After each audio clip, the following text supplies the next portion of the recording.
précieux et ne pas utiliser tous les droits du sol qui sont permis par le PLU sur ces parcelles. Mais nous avons besoin de logements accessibles, sur finalement un mode qui permet à certains de pouvoir encore avoir le petit terrain et la maison, mais c'est exceptionnel, sur le collectif qui peut permettre aux entreprises de recruter, mais surtout aux canolés de rester chez eux. Et ça me tient beaucoup à cœur. Donc je vais recevoir le porteur de projet pour savoir ce qu'il envisage, s'il envisage d'acquérir le terrain d'à côté, parce qu'il envisage à faire dessus. Et c'est un dossier que l'on suit précieusement, mais nous avons besoin, pour aller plus loin, de signer, comme nous le faisons toujours, dans le cadre du PPRIF, une convention de certitude et d'entretien au profit de cette société. C'est la délibération que vous avez, puisque nous sommes propriétaires au sud de la parcelle. Donc la délibération est là pour approuver le projet de convention pour la constitution de cette parcelle avec la SAS site promotion et m'autoriser à signer la convention pour la constitution d'une servitude d'entretien avec la site promotion. Je vous tiendrai au courant lors du prochain conseil municipal des avancées de ce projet-là. Vous avez la convention entre les mains que vous avez bien dû lire avant ce conseil municipal, donc un projet qui peut être intéressant, sous condition bien sûr qu'on ait des logements à attribuer, des logements locatifs pour les canolés. Y a-t-il des commentaires ou des questions sur cette convention de servitude? Monsieur Mas.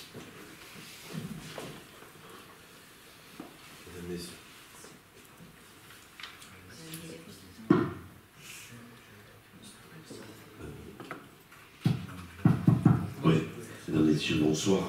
Monsieur le maire, à une époque, je voulais parler de logorée. Aujourd'hui, je me suis nettement assagi. Concernant cette autorisation sur cette délibération numéro 2, il y a deux choses qui m'interpellent et que j'aurais souhaité si on avait pu le rajouter dans la convention. Vous veuillez m'excuser parce que si vous l'avez étudié en commission d'urbanisme, je n'avais pas pu être présent. En fait, comme vous le savez, dans le cadre de la loi, article 134.6 du Code forestier, c'est une bande de 50 mètres concernant le périmètre bâti. La bande des 50 mètres, effectivement, vous la mentionnez bien du côté forestier. Or, il faut savoir que le périmètre bâti, il y a un côté forestier de l'autre côté de la route et donc de la piste cyclable. Bien évidemment, la piste cyclable qui appartient au département, je crois, même sur une propriété communale, mais qui appartient au département, se doit d'être entretenue dans une bande de 4 mètres le long de la piste cyclable. Mais la bande de 50 mètres va au-delà de la piste cyclable, et donc soit vous avez essentiellement mis ce côté forestier, mais sur vraiment l'inventaire forestier, on est aussi de l'autre côté. Donc je pense qu'il serait préférable de rajouter aussi les parcelles BZ 146, 134 et 127. Sauf à dire que cet entretien sera fait par la collectivité. Pourquoi je dis ça? Là arrivent 20 logements. 20 logements à ce secteur-là, c'est 20 voitures. 20 voitures sur ce projet, c'est 40 voitures, pardon. Sur ce projet, le stationnement n'est pas suffisant. Donc les gens stationneront à côté. Donc le risque sera présent en matière d'incendie. Donc je pense que la convention sur cette partie, elle est bien, mais il faudrait revoir la partie nord ou rajouter les parcelles concernant la partie nord. Alors, je ne sais pas si vous vous êtes assagi, M. Massin. Mais oui, ça peut être un renseignement précieux, sauf qu'on est quand même face à la route départementale, que la piste cyclable, je ne pense pas qu'au dernier bâtiment, il y ait 50 mètres. On va vérifier ça, mais si vous en êtes tous d'accord, on peut délibérer et puis regarder dès demain matin, avant d'envoyer préfecture, voir si c'est possible d'y intégrer. Ça ne mange pas de pain, mais je ne pense pas que ce soit obligatoire dans la délivrance. Parce qu'aujourd'hui, c'est vrai que vous ne parlez pas de réglementation, vous parlez de sécurité, c'est important d'en parler, c'est pour ça que je vous prends en compte, parce qu'il peut y avoir tellement de danger.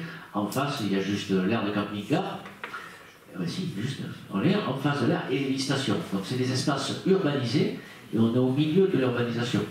Donc c'est pour ça que nos juristes n'ont pas considéré qu'il était indispensable de mettre une bande de 50 mètres au bord d'un départemental et jusque justement les 6 stations et à l'aire de camping-car. Donc pour nous, ce n'était pas nécessaire, on vérifiera rapidement, puis s'il faut redélibérer, on n'en est pas encore à signer le permis, on redélibérera. C'est ce que je vous propose, on va regarder attentivement.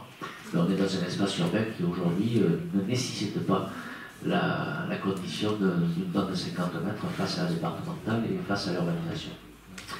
Y a-t-il d'autres commentaires? Des votes contre? Des votes d'abstention? Je vous remercie. Alors.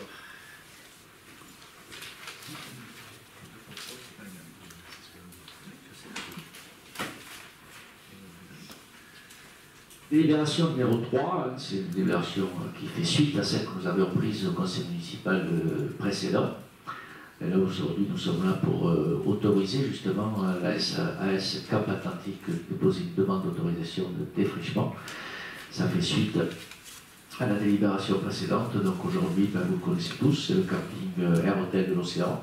Le camping des grands-pères avait réalisé ses travaux, lui, puisqu'on avait voté au même moment, rappelez-vous, des baux amphithéotiques et des baux à construction qui ont permis l'extension de ces campings-là, avec une recette conséquente, bien sûr, pour la ville, puisqu'on est sur les parcelles de la ville de Lacanau, comme quoi sur le PLU, on n'avait pas trop mal travaillé, on était un peu visionnaire sur le sujet. Ce n'est pas des recettes négligeables. Hein. Dans 3 ans, puisque c'est une redevance qui augmente tous les ans et pendant 50 ans, je crois, ça sera 260 000 € qui rentreront tous les ans dans la caisse de la commune. Donc c'est plutôt une très très belle recette. Donc on a valorisé ces dons-là, on avait été assez malin dans le PLU pour permettre cette extension.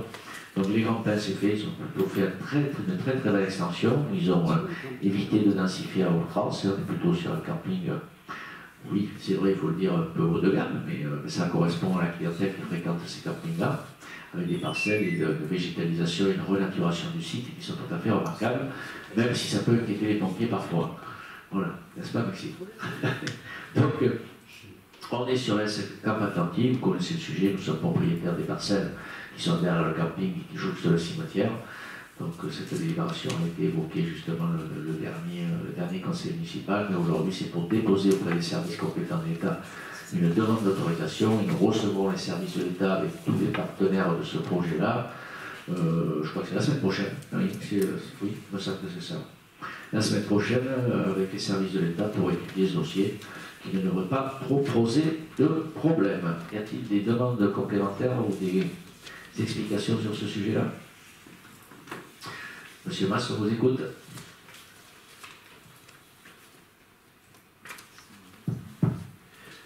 Je ne prendrai pas part au vote impliqué dans ce dossier. C'est inscrit dans le compte rendu. Y a-t-il des votes contre? Des abstentions? Je vous remercie. Délibération numéro 4, autorisation accordée à la SCI SMF de déposer une demande d'autorisation de défrichement sur une partie de la parcelle A1915 à Pébriguel. C'est des parcelles qui ont rendu propriétaires dans le mandat précédent. C'est encore un dossier qui nous interpelle parce que c'est quand même un projet qui attend depuis 8 ans la bénédiction des services de l'État, avec un assouplissement cette dernière année, avec un nouveau préfet quand même qui nous facilite un peu mieux les choses, et des services qui sont plutôt à notre écoute sur ce sujet-là. Mais nous avons une réunion aussi qui est programmée avec les services de l'État et les dirigeants de Retail Park, pour que tout le monde comprenne de quoi s'agit-il. C'est une autorisation de défrichement sur le terrain de la commune qui va être renaturée, remise en eau, enfin, sur une parcelle qui va être entretenue par le CIAVEL.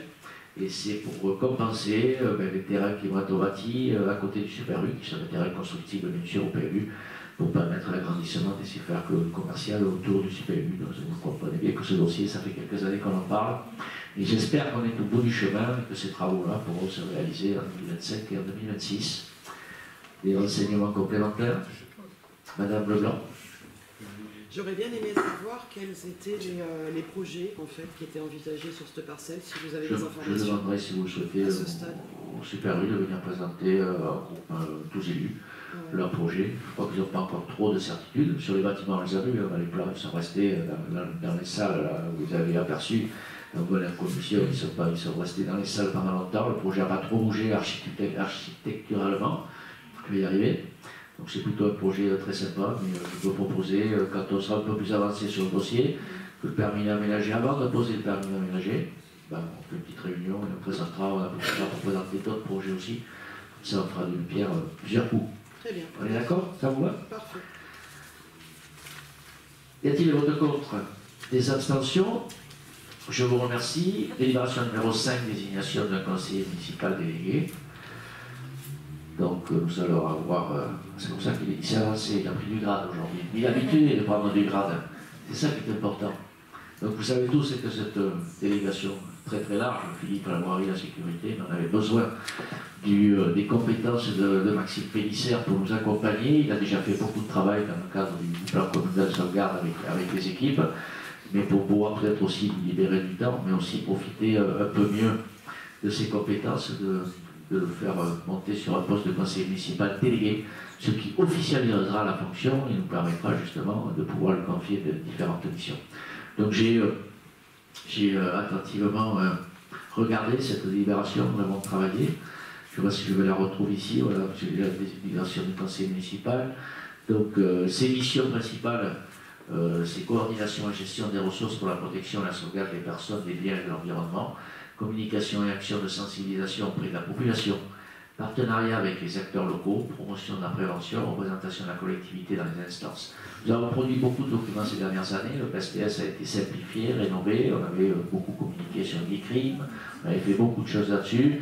C'est des documents qu'il faut faire vivre, pas uniquement qui servent à caler une armoire, et quand on a une difficulté, il faut savoir les mettre en œuvre. Donc vous savez tous que Maxime Pélissère est un officier supérieur du SDIS de la Gironde, donc c'est plutôt une bonne chose. Une attention particulière pour assurer justement la protection et le bien-être des personnes, c'est ce que j'ai dit à M. le Préfet la semaine dernière, pour nous permettre d'intervenir sur quelques traces des cours d'eau pour faire des essais, et ça a plutôt bien fonctionné. Notre première mission, c'est la gestion, et justement c'est la sécurité des biens et des personnes. Donc être bien entouré, c'est je pense ce que j'ai prouvé depuis tant d'années à travers les délégations que j'ai confiées à mes adjoints aux conseillers municipaux délégués. Donc on est là aussi sur la coordination et la gestion des ressources, la nomination d'un élu justement qui est dédié à la sécurité civile permettrait une coordination plus efficace des ressources municipales en cas de situation d'urgence. Aujourd'hui, entre les eaux pluviales, les eaux douces, les eaux salées, l'érosion, le feu de forêt, nos PPRIF, vous doutez bien qu'on est un territoire qui est plutôt exposé au risque. Donc on a un responsable aujourd'hui à travers cette fédération qui sera identifié, qui est reconnu, en plus il est connu dans le village, il est reconnu et connu, et dédié, autre justement que des adjoints qui sont déjà très sollicités dans leur domaine de compétences lors d'une gestion de crise. Il sera en mesure aussi de centraliser tous ces efforts et optimiser la réponse communale à des futurs, et je ne le souhaite pas, problèmes. La communication et la sensibilisation, c'est des choses qui vont répéter. J'ai encore des gens que je crois qui me demandent ce que ça fout, toutes ces sirènes qui sont en train de sonner à midi le mercredi. Alors ça me coûte un peu d'argent, c'est une obligation. Toutes les communes ne s'y conforment pas, mais bon, aujourd'hui ça fonctionne plutôt bien, mais la communication et la sensibilisation, bien sûr que ça ne se fait pas uniquement par les sirènes sur les toits, et heureusement, mais justement cet élu délégué, il va jouer un rôle crucial dans la communication avec la population. En cas d'événement par exemple exceptionnel, il sera le point focal pour diffuser des informations précises et rassurantes, avec bien sûr les équipes autour de moi. Il va contribuer aussi à la gestion de l'anxiété, au renforcement de la confiance de la communauté. Et par ailleurs, et c'est très important, il sera le garant de la diffusion des bonnes pratiques à mettre en œuvre via le DICRIM, le document que je vous ai évoqué tout à l'heure. Le partenariat aussi avec les acteurs locaux, et ça c'est important, la sécurité civile nécessite une collaboration étroite avec les acteurs locaux, tech, les services de secours, les associations de protection civile, les organismes de santé, les services de l'État. Donc un élu pour faciliter et renforcer ces partenariats, en plus qu'il y a quelques réseaux, ben, ça favorise une meilleure préparation, c'est une réponse aux situations d'urgence aujourd'hui et c'est important. Et ensuite la promotion de la prévention, avec justement une action qui ne se limite pas à la gestion des crises, mais qui englobe également la prévention. Et son rôle d'élu délégué, ben, c'est aussi de promouvoir des initiatives de sensibilisation et de formation qui visent justement à réduire les risques et renforcer la résilience de la communauté ben, face à tous les aléas qui peuvent nous frapper dans le futur et que c'est qu'on est exposé. La représentation politique aussi, elle est importante. Je pense que la nomination de Maxime Pélissère ben, souligne l'engagement politique que je porte avec mon équipe depuis le début, s'appuyer sur des compétences variées, des gens de confiance et des gens loyaux. Donc je ne vais pas trop dire pour pas que tu aies les chevilles qui gonflent, Maxime, mais je sais que tu es très apprécié à la fois dans ton travail et par tes supérieurs, et tu es apprécié aussi autour de cette table et dans la façon dont tu as de pouvoir diriger nos opérations, pouvoir nous donner ton avis.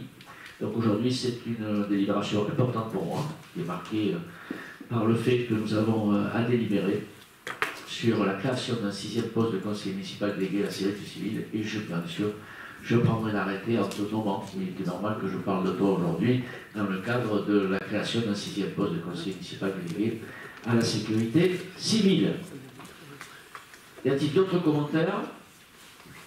On n'y a que moi qui en ai fait d'ailleurs. Mais... non, dans la salle. Donc, je vous demande de passer au vote. Y a-t-il des votes contre? Des abstentions? Maxime, on le voit bien, tu as fait l'unanimité aujourd'hui. Merci à toi pour avoir accepté cette proposition. Délibération numéro 6, présentation du rapport sur le développement durable. Alors, je ne sais pas su comment faire pour la présenter. Je voudrais d'abord passer à Alexia Baquet, quelques petites problématiques de famille, de santé de sa famille. Donc, aujourd'hui, qui avait des rendez-vous importants, qui ne peut pas être là. C'était elle, bien sûr, qui pilote l'action de la ville sur le développement durable, déjà depuis le mandat précédent. Je souhaite lui rendre hommage aussi à notre chargé de mission d'aider, qui suit toutes ces démarches importantes pour nous. Rappeler, sans doute, parce que je ne vais pas vous lire le rapport entier, vous doutez bien, mais l'attachement que j'ai à suivre ces actions au quotidien, et le fait que les communautés se sont appropriées. Rappeler quand même que la présentation de ce rapport n'était pas obligatoire, parce que c'est des communes de plus de 50 000 habitants, et les communautés d'agglomération.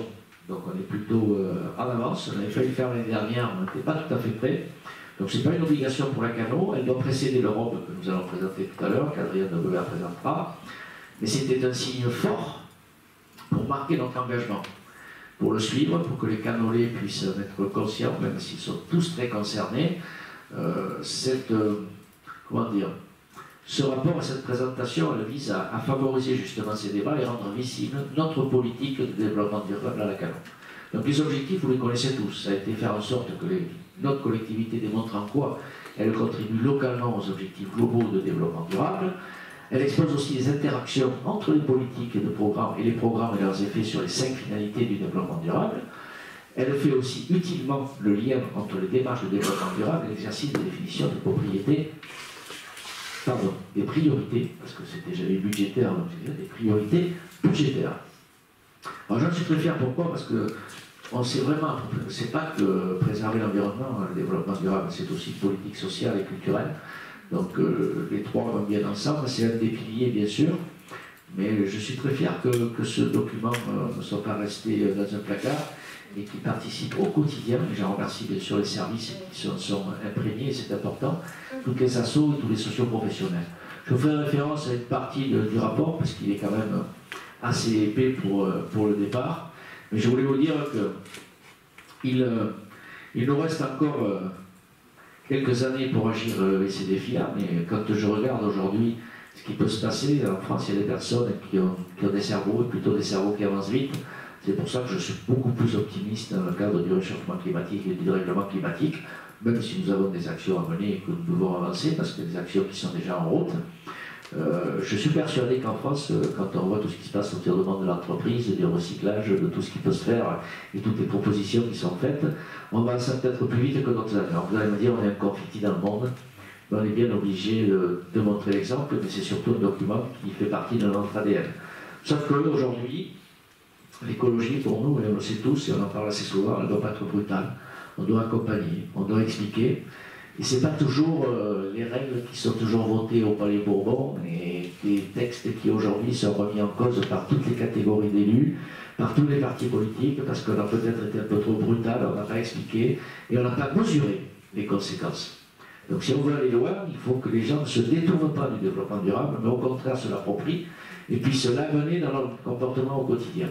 Quand on les contrarie tous les jours au quotidien, dans une période qui n'est pas trop stable, et ça devient un peu compliqué. Donc au niveau local, et on va rester très humble, on reste au niveau local, dans un contexte heureusement qui est plus paisible, et un cadre de vie qui est quand même assez privilégié pour nous tous, quoique régulièrement secoué d'événements contingents, mais ça je vous l'ai dit tout à l'heure et je l'ai évoqué, nous devons également faire des points d'étape.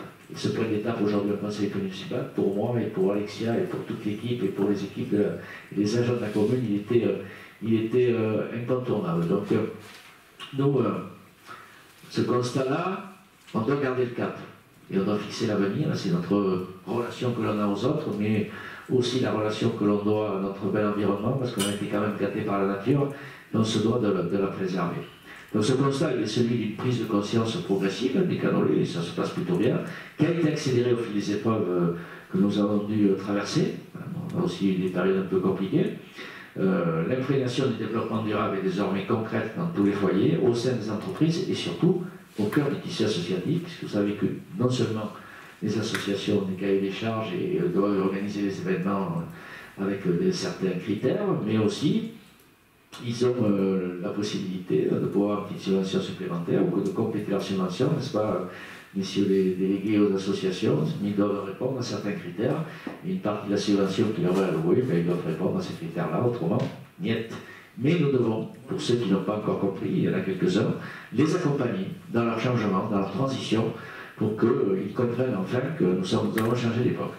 Donc notre agenda 21, vous le savez, il a été adopté en 2001, il a été d'abord pensé les racines justement de cette trajectoire pour la Cano et un monde soutenable, c'est connecter les uns aux autres et au monde qui nous entoure, ancrer les pieds sur terre, que nous pouvons avec confiance partager nos idées, les faire grandir et passer à l'action. C'est ce que nous faisons depuis l'acceptation de cet agenda 21.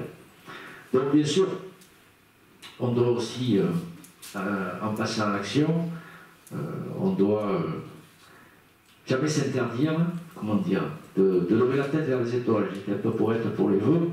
En allant au bout de nos rêves, c'était le thème des vœux 2024. Ça, c'est important de faire pour une future généreuse et solidaire. Nous, bien sûr, aux gens qui habitent, nos jeunes qui vont y habiter, aux futures générations.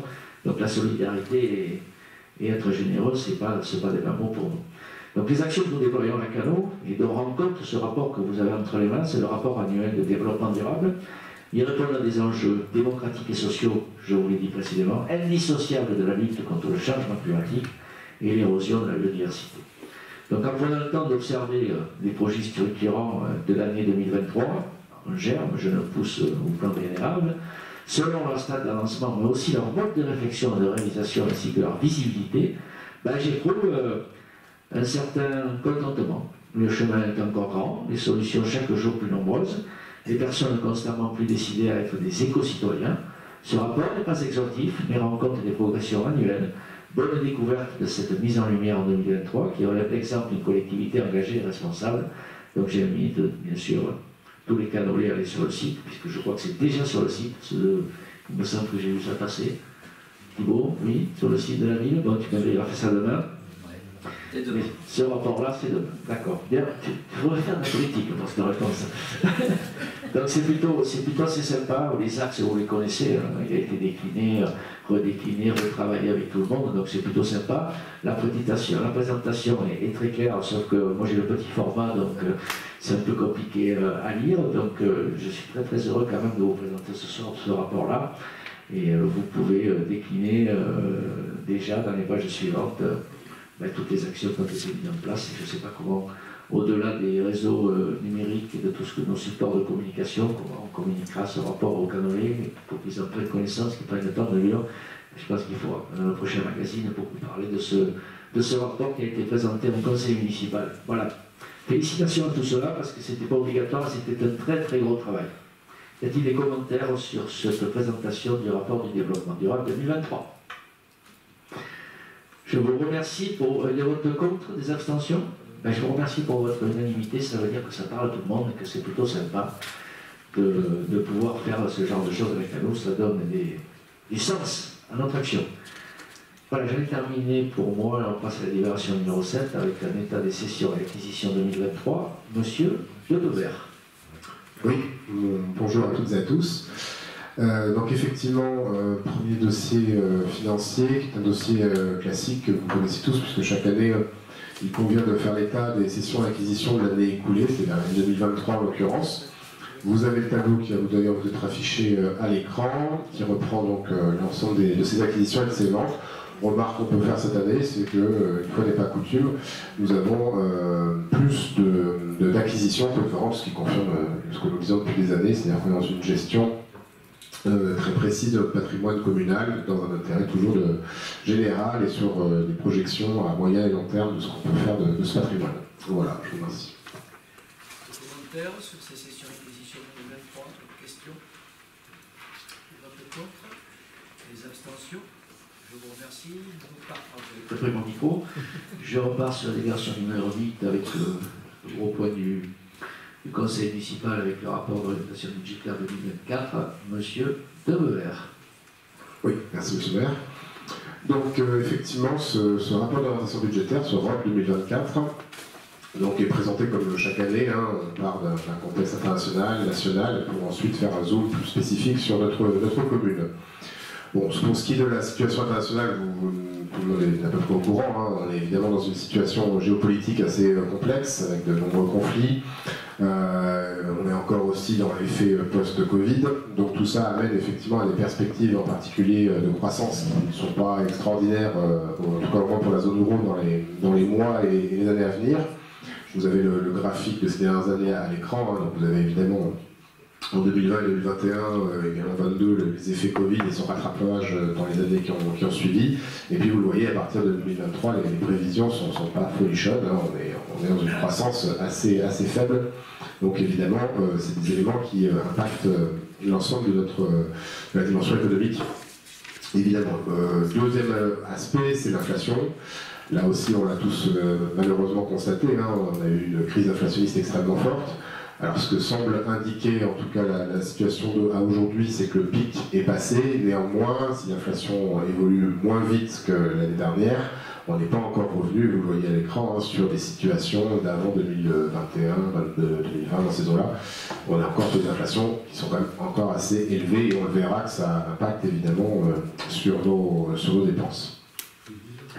D'ailleurs, le graphique suivant qu'on va vous mettre à l'écran est justement un indice des prix des dépenses communales. Donc, ça pour montrer un peu ce que vivent les collectivités, en particulier les communes en France, sous cette pression de l'inflation. Donc, vous voyez que la courbe, elle a été en forte augmentation, elle est en train de se stabiliser, mais elle se stabiliser à un niveau élevé. Donc, il est peu probable qu'on retombe évidemment à des niveaux de prix qu'on a connus il y a quelques années. Troisième phénomène qu'il faut noter, qui est un phénomène là aussi mondial, qui est en fait un corollaire, puisqu'évidemment c'est un des moyens de lutte contre l'inflation, ça a été la remontée des taux d'intérêt, les taux d'intérêt directeurs des banques centrales en particulier. Donc la zone euro n'y a pas échappé. On est aujourd'hui arrêté à 4% au niveau des taux directeurs de la BCE. Donc ça veut dire quoi? Ça veut dire que ça se répercute aussi bien pour les ménages, mais aussi pour les collectivités quand il s'agit d'aller emprunter. Alors nous on a moins la problématique de trouver le moyen d'emprunter, par contre c'est à des coûts plus élevés qu'il y a encore quelques mois ou quelques années, donc l'argent est plus cher tout simplement pour faire clair. Alors maintenant, si on se rapproche un peu de la situation plus nationale, et en particulier de la loi de finances de 2024, qui structure un peu les relations en particulier de l'État avec les collectivités locales, pour ce qui est de la DGF, donc les dotations globales de fonctionnement, elle est un peu dans la même logique qu'en 2023, c'est-à-dire qu'on est sur une légère augmentation, qui reste néanmoins alors, toujours soumis à énormément de mécanismes de péréquation et autres, ce qui fait que pour ce qui est de la commune de Lacanau, on va être à peu près sur une stabilité, avec des flux un peu contraires. Il n'y a pas eu en tout cas toujours pas d'accord sur l'idée qu'on comportait en particulier l'Association des maires de France de voir cette DGF indexée sur l'inflation, ça a été refusé. Donc effectivement, on est sur ce graphique que vous voyez, on connaît l'historique, dont on a souvent beaucoup parlé évidemment de la baisse sur le mandat précédent. Élément par contre où là il y a des moyens au niveau de l'État qui ont été mis, c'est dans l'enveloppe des dotations d'aide à l'investissement local. Là, de nombreux fonds ont vu le jour ces dernières années, de nombreux dispositifs, et ils ont tous vu leur dotation fortement augmenter. Ils ont un point commun, c'est qu'ils sont tous axés et tous tendent vers justement le développement durable, vers la transition et vers l'adaptation aux évolutions climatiques, environnementales, ce qui fait qu'il y a beaucoup de dispositifs en matière de rénovation des bâtiments et logements, en matière de décarbonation des mobilités, en matière de préservation des ressources, de transition énergétique, de compétitivité verte, le fameux fonds vert qui est encore abondé cette année de presque 1 milliard supplémentaire. Tout ça sont évidemment des dispositifs intéressants et c'est d'ailleurs des dispositifs sur lesquels on se positionne maintenant depuis plusieurs mois et on aura l'occasion d'en reparler évidemment sur nos investissements. Il y a le maintien aussi des dotations plus traditionnelles qu'on connaît, les ETR, des CIL. À noter aussi que les dispositifs d'aide qui avaient été bien précieuses aux communes en matière de dépenses d'énergie pour essayer d'amortir un peu la flambée des prix dans ce domaine sont maintenus, alors avec des éléments sont un peu érodés, ils sont moins protecteurs que l'année dernière. Après, évidemment, le besoin est peut-être moins évident.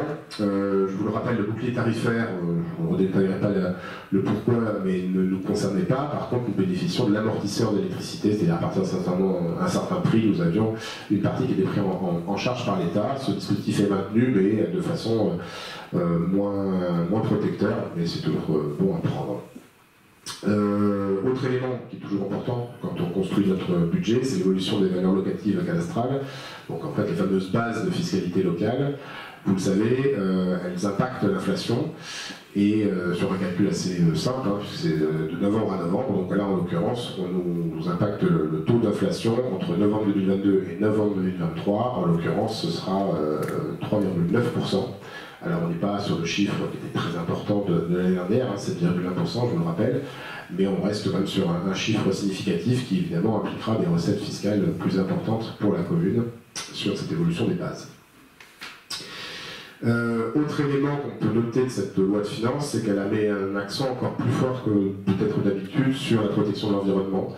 Il y a un certain nombre de choses qui sont très détaillées. Là, pour ceux qui vont creuser, je vous laisse lire le rapport, c'est assez poussé. En particulier, le graphique qu'on vous met à l'écran en ce moment, on part du principe évidemment que l'enjeu climatique, l'enjeu environnemental est un enjeu qui doit être relevé par tout le monde. C'est à chacun d'apporter sa pierre à l'édifice en fonction de son champ d'action et de ses capacités. Donc les collectivités territoriales ne sont pas exclues de ce challenge. Et aujourd'hui, ce que les études montrent, c'est que pour pouvoir s'adapter, pour pouvoir assurer cette transition, dans tout le domaine que M. le maire a évoqué en particulier à travers notre rapport de développement durable, il y a besoin d'investir, des investissements structurants dans beaucoup de grands domaines, dont la plupart vous les identifiez, que ce soit la mobilité, que ce soit l'énergie et autres. Et aujourd'hui, on considère que pour pouvoir être à la hauteur des enjeux, en particulier des engagements de la France dans les différents traités internationaux, il faudrait que les collectivités locales investissent 12 milliards d'euros sur la période 2021-2030. À aujourd'hui, la période précédente, on était à 6 milliards d'euros. Vous voyez un peu l'ampleur de l'enjeu. Il faut quasiment qu'on fasse x2 dans ce domaine, collectivement, toutes les collectivités locales. Donc voilà, c'est clairement un objectif qui est fixé, à la fois par l'État, mais évidemment, on peut, je pense, tous y adhérer. Et donc ça se traduit par un certain nombre de choses, outre les multiples fonds à disposition pour les projets. On va voir aussi qu'il y a des nouveaux indicateurs qui sont positionnés, qui vont devenir obligatoires, en particulier le budget vert, dont je vais vous reparler dans 2 minutes. Voilà. Ensuite, maintenant, si on rentre vraiment sur le sujet de la Cano et sur nos orientations budgétaires 2024, alors déjà, vous dire que cette année s'inscrit totalement dans les objectifs qu'on s'est fixés en début d'année, en début de mandat, et sur ce qu'on vous avait présenté donc dans ce début de mandat. Je vous le rappelle, il y a 2 piliers au mandat, qui sont un peu les fourches codines par lesquelles passent toutes nos politiques publiques. La première, c'est le développement durable. Bon, je ne vais pas forcément beaucoup revenir dessus, puisque le maire l'a fortement détaillé. Effectivement, il y a ce rapport du développement durable annuel maintenant, qui n'est pas obligatoire, mais qu'on s'astreint parce qu'on considère que c'est un gage de vertu. Il y a notre agenda interlunaire qui structure nos politiques publiques. Et puis cette année, c'est donc la grande nouveauté qu'on détaillera beaucoup plus au moment du budget. Nous allons être un peu à l'avant-garde, puisque nous allons mettre en place un budget vert à la Cano, dont on vous reparlera amplement. Deuxième pilier, tout aussi important, la démocratie participative. Souvenez-vous, l'année dernière, nous avions adopté la charte de la démocratie participative qui résumait et qui faisait un peu le point sur l'ensemble des dispositifs qui ont été mis en place depuis maintenant plusieurs années.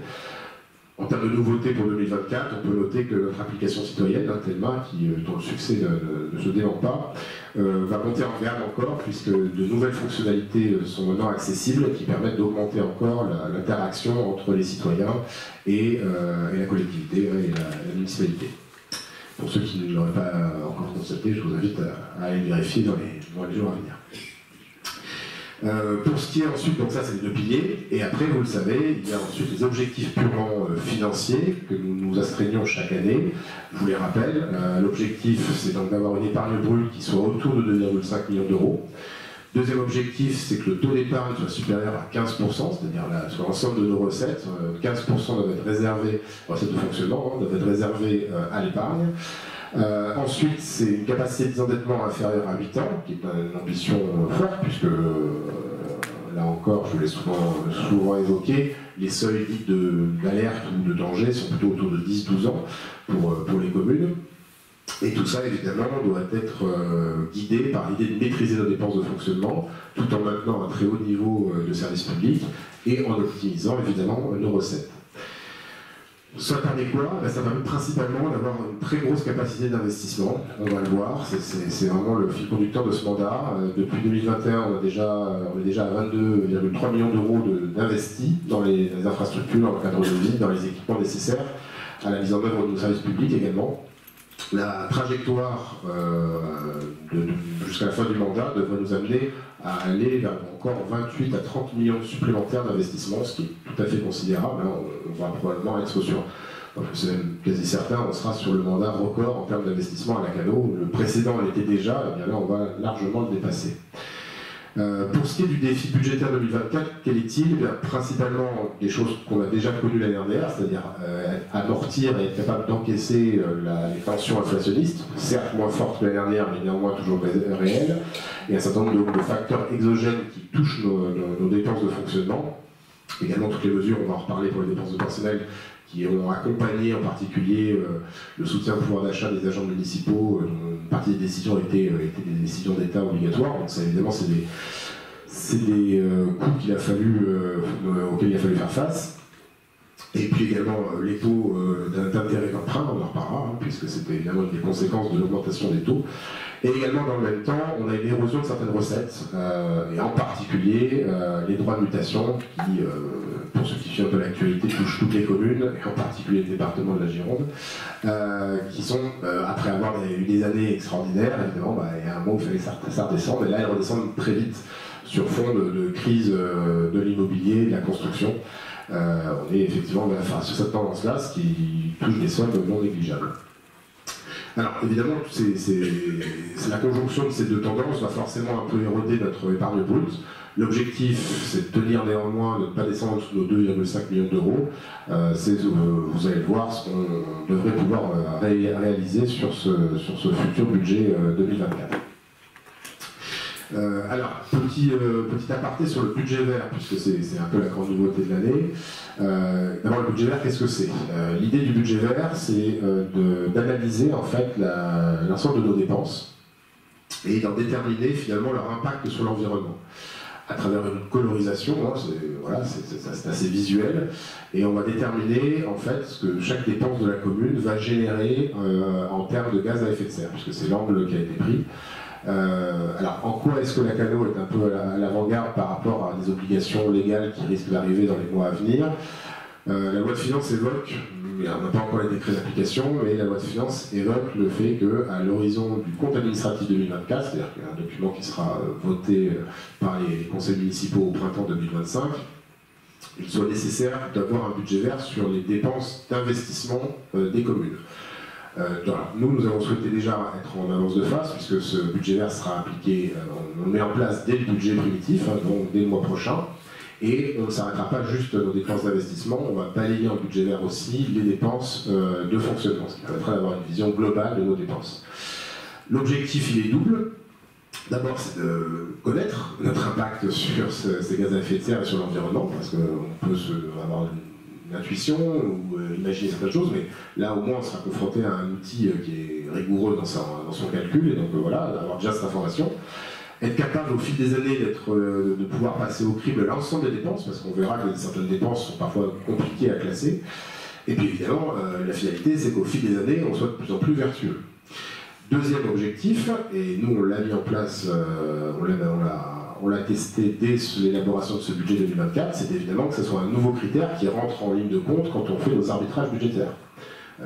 quand on prépare un budget, la majorité, évidemment, a un certain nombre de projets qui sont remontés par les services, par les élus, en charge des différents domaines de la collectivité. Et jusqu'ici, on avait des critères qui pouvaient être divers, de priorité et de priorisation, qui faisaient que certains projets étaient positionnés sur ce budget-là et d'autres l'année suivante ou amendés et ainsi de suite. Là, on intègre donc ce critère vert en plus, c'est-à-dire que la couleur de l'investissement est rentrée en ligne de compte quand il a fallu faire des choix. Voilà, ça c'est évidemment aussi la finalité, ce qui permet à terme, quand on respecte bien ce critère, d'améliorer évidemment au fil des années notre budget vert. Voilà, je vous en dis pas plus, vous le verrez, ça c'est très visuel hein, comme rendu, donc ça je vous donne rendez-vous pour le budget le mois prochain pour pleinement le découvrir. Si on revient maintenant sur notre fonctionnement plus classique, nos dépenses de fonctionnement, alors on se met bien dans une logique de comparaison dans les méthodes de calcul des comptes administratifs, hein, de façon à ce que les comparaisons puissent être pertinentes.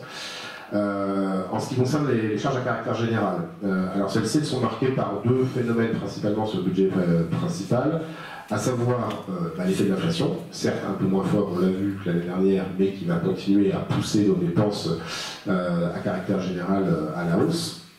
Et puis on a un élément qu'il faut intégrer quand vous voyez le graphique, c'est qu'on a un à-coup en 2023 qui est en fait lié à l'évolution du mode de gestion de la crèche à la ville, puisque vous le savez, on est passé en DSP, ce qui va impliquer, vous allez le voir, des flux inverses, à la fois au niveau des charges de personnel et en même temps au niveau des charges à caractère général, puisque maintenant la DSP évidemment a un coût. Donc ça c'est payé en charge à caractère général, mais dans le même temps, évidemment, ça a fait baisser nos dépenses de personnel.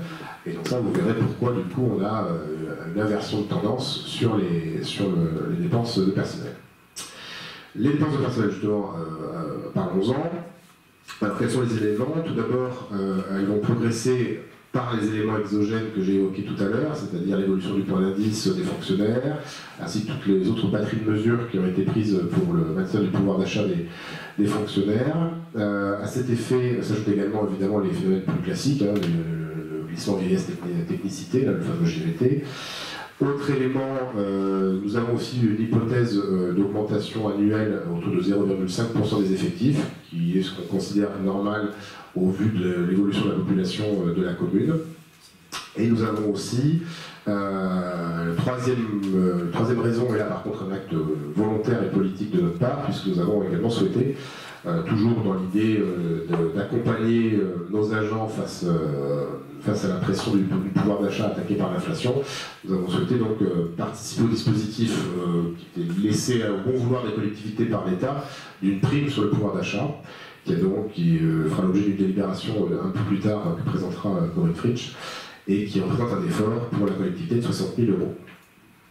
Enfin, dernier impact qu'il faut noter, donc que vous retrouvez sur le fameux graphique, vous voyez bien que 2023 baisse par rapport à 2022, c'est l'effet de la crèche principalement qui explique cela, parce que sinon évidemment on est chaque année dans des augmentations, ne serait-ce que sous l'effet de la GVT, de ce type de dépenses. Troisième nature de dépenses sur laquelle il était intéressant de mettre un coup de projecteur ce soir, ce sont les fameux frais financiers qui donc évoluent, et vous voyez ça évolue assez fortement à partir de 2024, sous l'effet donc de deux phénomènes. D'abord parce qu'on a recouru beaucoup plus fortement à l'emprunt en 2023, hein, pour ceux qui se souviennent du budget, on parlera au compte administratif, et également parce que les taux d'intérêt ont augmenté. Donc les deux phénomènes évidemment se conjuguant, ça génère ce type d'augmentation. Après, il faut savoir les relativiser aussi, hein. Ça générera au final, ça représentera au final ces frais financiers 4,2% de notre budget total, enfin de dépenses totales de fonctionnement, donc on reste évidemment dans quelque chose qui est tout à fait supportable, mais voilà, il faut en avoir conscience, évidemment. Encore une fois, souvenez-vous, sur ce qui est de la mobilisation de l'emprunt, on a eu deux phases. Hein. Le début du mandat était dans une logique de désendettement pour gagner de la marge de manœuvre, justement, pendant que c'était les périodes de plus d'études liées aux grands projets. Et puis ensuite, l'idée, c'était évidemment de pouvoir libérer les capacités d'emprunt pour financer la réalisation de ces fameux grands projets. Donc rien de très étonnant. Évidemment, on aurait préféré qu'on n'ait pas cette hausse sur les taux, mais ça, on n'y fait pas grand-chose. Sur nos recettes de fonctionnement dans le même temps, alors elles vont augmenter de 560 000 € en 2024. C'était parti pour mieux. Et puis, c'est surtout les droits de mutation qui, évidemment, est est la très mauvaise nouvelle de la série, puisque les hypothèses qui ont été retenues donc, pour ce chiffrage sont les suivantes. Donc une DGF, je l'ai évoqué, qui est à peu près fixe, une revalorisation donc, forfaitaire des valeurs locatives de 3,9%, je l'ai évoqué également. L'augmentation des bases physiques donc de 0,5%, comme je vous l'ai dit. L'évolution des tarifs des services publics qui évolue sur une moyenne à peu près de 1,5% par an, ce qui est, je le refais remarquer, largement en dessous de l'inflation. Hein. Ça, c'est une volonté que nous avons également de prendre pour nous une partie de cette inflation, de ne pas le répercuter sur les usagers à plein. L'évolution des tarifs d'occupation du domaine public par les activités commerciales, on en avait beaucoup parlé dans le plan de sobriété de l'année dernière, vous en souvenez, et donc qui cette année suivront encore, elles pour le coup, le rythme de l'inflation à hauteur donc, de 4% supplémentaire. Le maintien des reversements des budgets annexes qui avaient été abondés l'année dernière dans le cadre du plan de sobriété qui sont maintenus, donc soit un montant total de 770 000 €. Le maintien du taux de majoration de la taxe d'habitation sur les résidences secondaires, qui, je vous le rappelle, on l'a voté à 25%. Alors 2024 va être la première année où on va vraiment le percevoir, puisque vous vous souvenez qu'il y a eu un retard dans les décrets d'application qui ne nous avait pas permis de le percevoir dès 2023. Et enfin, malgré une baisse de 250 000 € de droits de mutation, malgré tout ça, on va réussir encore cette année, pour la 8e année consécutive, à ne pas augmenter les taux de fiscalité des résidences principales, c'est-à-dire la taxe foncière principalement, puisque vous savez qu'il n'y a plus de taxe d'habitation, sauf pour la résidence secondaire. Donc voilà, pour la 8e année consécutive, les Canadiens n'auront pas d'augmentation des taux, ce qui, par les temps qui courent et au vu des pressions diverses, était quand même un tour de force et qui malheureusement n'est pas le cas de toutes les communes de France, loin de là. Donc ça vous donne ensuite le graphique que vous avez à l'écran, hein, de l'augmentation de ces recettes réelles de fonctionnement. Alors en termes de ratio, comment ça se traduit? Donc évidemment, vous avez, comme je vous l'ai évoqué, une baisse de votre épargne brute. Hein, on ne peut pas tenir avec ce genre de pression, mais comme on avait réussi à avoir une marge de manœuvre un petit peu plus forte les années précédentes, vous voyez que malgré ça, on reste au-dessus de nos 2,5 millions d'euros qui sont notre objectif en termes de solde de notre section de fonctionnement. Soldes qui sont ensuite injectés en investissement, souvenez-vous de la jauge, on en reparlera au budget. Et surtout, on évite le fameux effet ciseau, puisque vous voyez que les deux courbes, la courbe des recettes en vert et la courbe des dépenses en rouge, si elles se rapprochent un peu, ne sont pas sur des trajectoires à l'envers. Le croisement, qui est le fameux effet ciseau, et qui est assez catastrophique pour les finances publiques quand on est sur ce genre de trajectoire. Donc on évite ça, et donc la première des conséquences, c'est qu'on peut maintenir du coup un très fort programme d'investissement. Et donc dans ce domaine, le programme va se poursuivre en 2024. Alors vous savez, depuis maintenant quelques années, nous avons mis en place ce qu'on appelle des autorisations de programme et des crédits de paiement, les fameux APCP, qui permet en fait de planifier au-delà d'un exercice des investissements qui sont par nature pluriannuels. Le gros avantage, c'est que dès l'Europe, en fait, on a une visibilité assez précise déjà d'un volume important des investissements de l'année. Et aujourd'hui, maintenant, le plus gros volume d'investissement est couvert par nos autorisations de programme et nos crédits de paiement, puisque nous en avons 6 qui sont les suivantes. La mobilité, c'est-à-dire la liaison douce, la stratégie locale de gestion de la bande côtière, le trade call, c'est-à-dire PPA France Relance, l'agrandissement de l'hôtel de ville, la reconstruction de voirie et le matériel roulant. Tout ça est donc couvert par des APCP. Et donc si vous le voyez, alors je ne sais pas si vous voyez bien, ce tableau n'est pas très gros, mais on est donc sur des crédits de paiement pour l'année 2024 à plus de 9 millions d'euros, 9 166 000 euros et quelques, soit déjà plus que l'année dernière, qui est déjà présenté comme une année record. Donc on voit rien que sur les APCP, on va avoir encore en 2024 une très grosse année d'investissement. Et voilà, ça c'est quelque chose dont on peut évidemment se réjouir. Surtout que ces investissements ne sont pas non plus la totalité des investissements, il y en aura d'autres, ceux qui ne sont pas dans le cadre des APCP. On les verra plus en détail au budget, mais vous en aurez dans tous les grands domaines du champ d'intervention d'une commune, hein, entretien du domaine public, reconstruction de voirie, rénovation et enfouissement des réseaux d'éclairage public, l'entretien du patrimoine communal, le maire a évoqué certains éléments tout à l'heure, avec des gros travaux en perspective sur les bâtiments scolaires, sportifs, culturels et administratifs, et les dépenses d'équipement plus classiques mais nécessaires au fonctionnement de nos services municipaux. Tout ça doit donc nous permettre, ce que je vous ai évoqué tout à l'heure, d'ici la fin du mandat, de pouvoir investir entre 27 et 30 millions d'euros pour l'ensemble de ces projets. À noter que le financement de ce plan pluriannuel d'investissement, outre l'autofinancement qui est généré par notre épargne brute, va finalement pas tant que ça mobiliser l'emprunt, puisqu'il sera financé à 72% par nos ressources propres. Donc vous voyez que l'emprunt reste minoritaire dans ce financement, et ça aussi c'est un élément important. Ça évite évidemment de prendre des risques en matière d'endettement. Justement, l'état de la dette, quelques éléments. D'abord, nous finissons l'année 2023 avec une capacité d'endettement de 4,6 ans, donc on est très bien, on a encore de la marge de manœuvre par rapport à notre objectif de 8 ans. C'est normal, on a un rythme prévu sur ce mandat, donc jusque-là, tout va bien.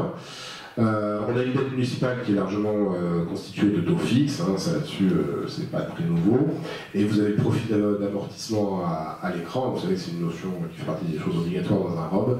Ça vous permet de voir en fait à quelle vitesse, si on n'empruntait plus du tout, à quelle vitesse on aurait une extinction de nos emprunts. On est sur une trajectoire assez classique en la matière. Voilà ce que je pouvais vous dire sur ces éléments-là. Si on se projette un peu sur la fin de mandat, on devrait finalement finir sur un stock de dette à la fin du mandat entre 15 et 17 millions d'euros. Et donc sur une capacité d'endettement qui devrait être autour de 7 ans. Donc on devrait encore avoir une petite marge de manœuvre par rapport à notre objectif qu'on s'est donné en début de mandat, c'est-à-dire les 8 ans. Donc jusqu'ici, en matière de dette, soutenabilité de la dette, les choses sont plutôt bien maîtrisées. Voilà ce qu'on peut dire sur le budget principal.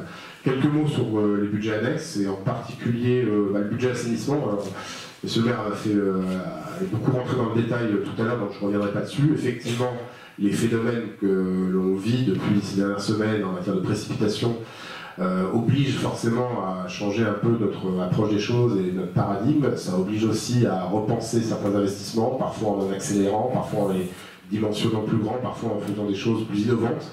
Donc il y a un gros enjeu dans les mois à venir sur les investissements en matière d'assainissement pour répondre à ces défis nouveaux qui sont liés évidemment aux évolutions climatiques. Et alors, comme le maire l'a évoqué, il y aura des éléments de précision que vous aurez au moment du budget, qui sont encore en cours d'affinage, mais à ce stade déjà, vous pourrez le voir dans le rapport, les investissements positionnés sont déjà très importants pour les 3 années à venir, puisqu'on serait sur plus d'1,3 million en 2024, plus d'1 million en 2025, plus d'1 million en 2026. Donc tous ces éléments-là, évidemment, ne pourront pas forcément se financer à ressources constantes. Et, alors les budgets annexes eau et assainissement, vous le savez, ont un mode de fonctionnement assez spécifique qui empêche qu'il y ait trop de liens avec le budget principal. Donc ça passera probablement par de l'emprunt. Il se trouve que c'est un budget qui a une situation d'emprunt qui est assez favorable, donc qui permettra un potentiel d'emprunt pour financer une partie de ces investissements. Mais on peut penser aussi, on est en train d'en calculer les contours, ça passera par une évolution du tarif de facturation à l'usager. On essaiera de rester en tout cas dans une zone conforme à l'inflation générale qu'on a pu connaître ces dernières années.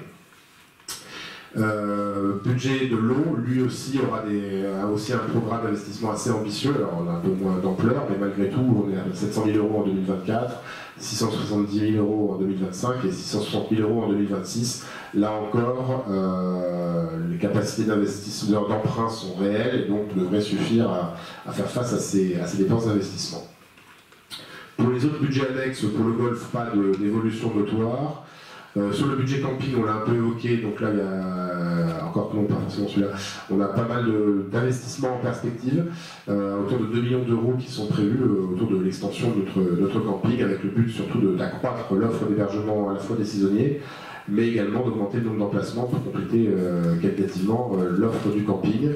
Ce développement va évidemment nécessiter de contracter des emprunts, mais ce sera sans doute de façon assez limitée parce qu'on a constitué ces dernières années un fonds de roulement assez important, donc ça devrait permettre de financer ça sans trop recourir à l'emprunt.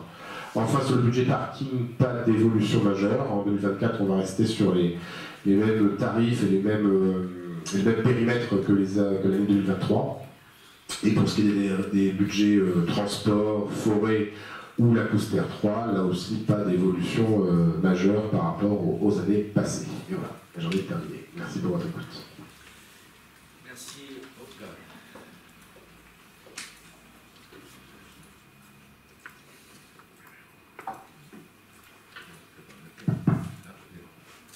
Merci M. de Beauvert pour cette brillante présentation.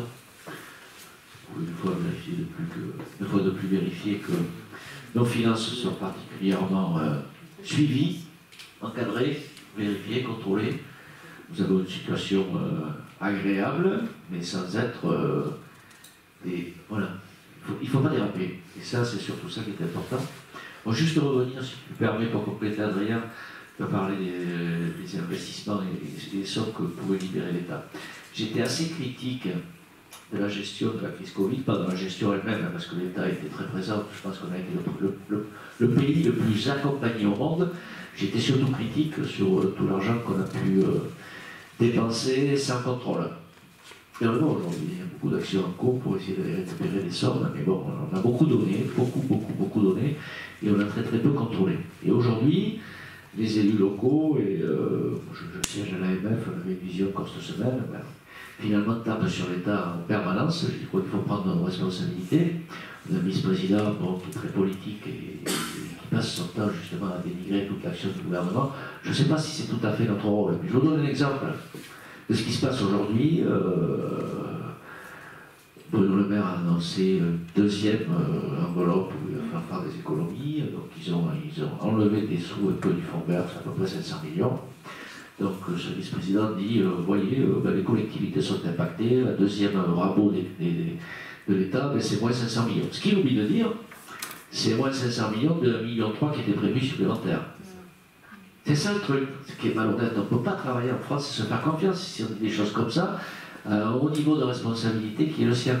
C'est-à-dire qu'il y a une enveloppe de 1,3 million de plus sur 2,8 milliards qui sont consacrés au fonds vert. Bercy dit non, on ne peut pas l'année prochaine, on n'a pas les moyens, il faut qu'on garde le contrôle. On sort 500 millions et on dit, vous voyez, ils ont remonté les collectivités. Non, c'est 500 millions de moins que 1,3 million qui était prévu. 1,3 milliard, pardon, 1,3 milliard. Donc on est à 2,8 milliards.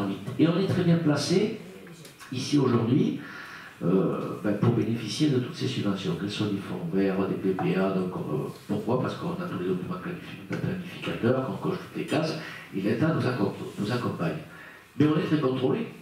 On est très contrôlé dans la dépense de cet argent-là, et les copies qui se passent dans cette salle, les contrôles sur le terrain. Moi, je préfère un État qui vient contrôler comment est dépensé l'argent qu'il a attribué qu'un État qui ferme les yeux. Donc, ce qu'on voudrait, et c'est ça les limites aussi un peu de la décentralisation. Il faut quand même un État qui contrôle ses dépenses, et nous on les a au quotidien, que ce soit sur les stratégies, sur le PPA, sur tous les travaux que nous avons faits, ils viennent contrôler que l'argent a été dépensé, que les factures ont été payées. C'est plutôt du bon sens, c'est plutôt une bonne gestion de l'État. Maintenant, c'est vrai qu'il faut établir une limite. Quand j'observe hier, et bon, tant mieux pour eux, je ne sais pas si c'est une bonne idée pour la République, que finalement, l'autonomie qui est en train de... Alors je ne sais pas si le Conseil constitutionnel ne va pas te rappeler quand il va voir arriver le document quand même. L'autonomie qui va être accordée à nos amis corses, j'ai les bras qui m'en tombent. En plus sur la norme, c'est-à-dire sur les règles. C'est-à-dire qu'on va envoyer de l'argent, mais non seulement le dépenser sans avoir de compte, mais en plus, les normes de la République et tous les textes dedans, on fait notre propre réglementation. Sur la norme, c'est très dangereux. Donc pourquoi pas nous aussi demander l'autonomie finalement? Qu'est-ce qu'on a de différent? Qu'est-ce qu'on a de différent? Enfin, la principauté de la canon.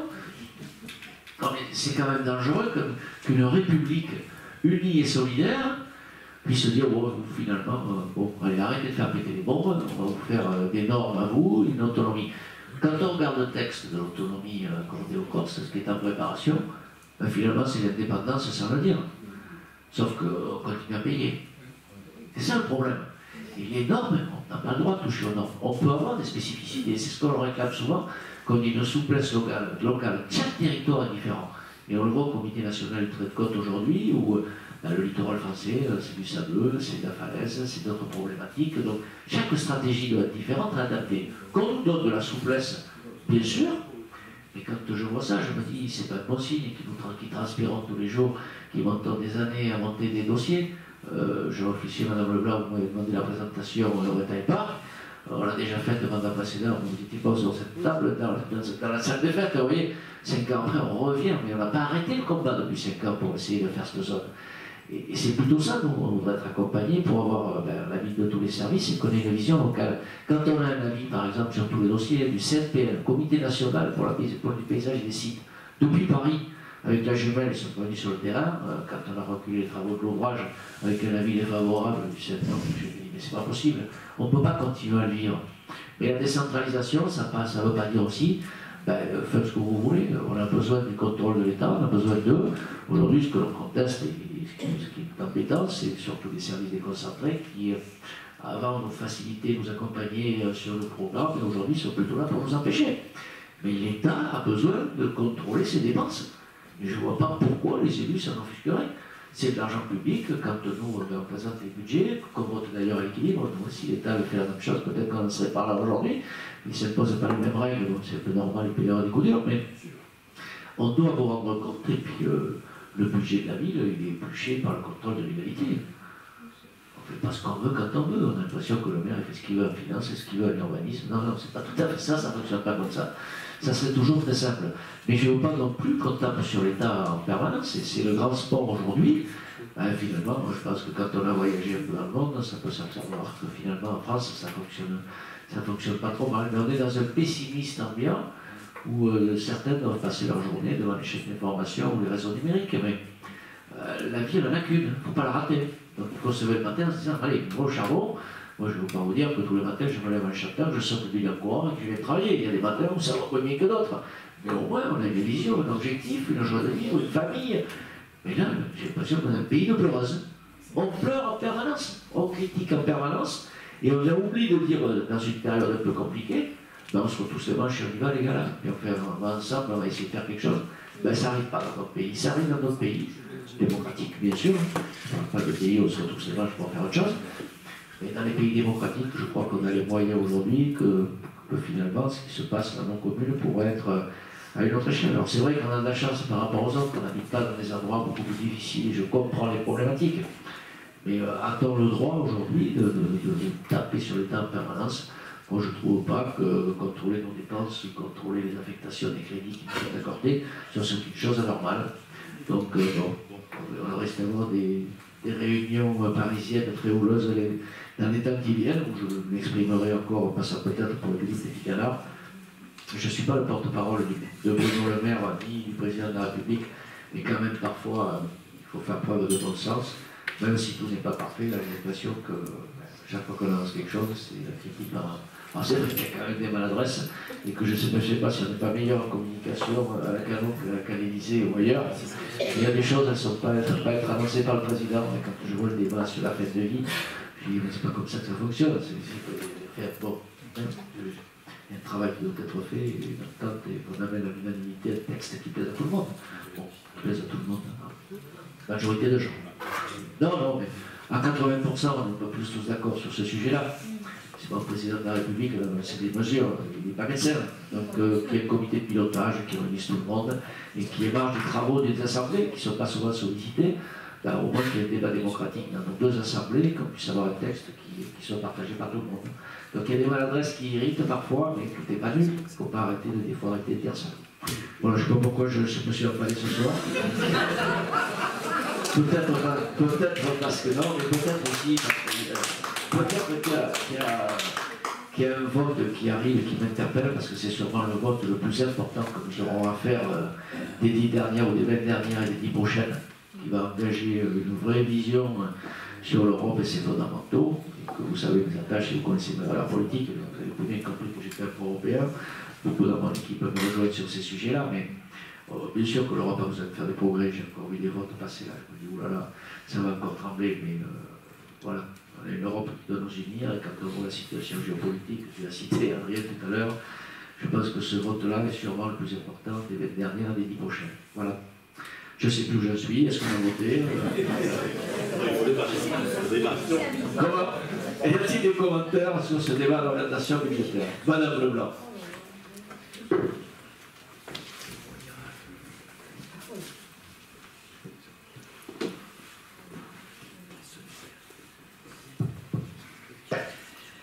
Donc, moi déjà, je voulais revenir sur l'aspect du budget vert. Donc, je félicite la démarche, d'autant plus qu'en effet, elle n'est absolument pas obligatoire pour une commune comme la Cano.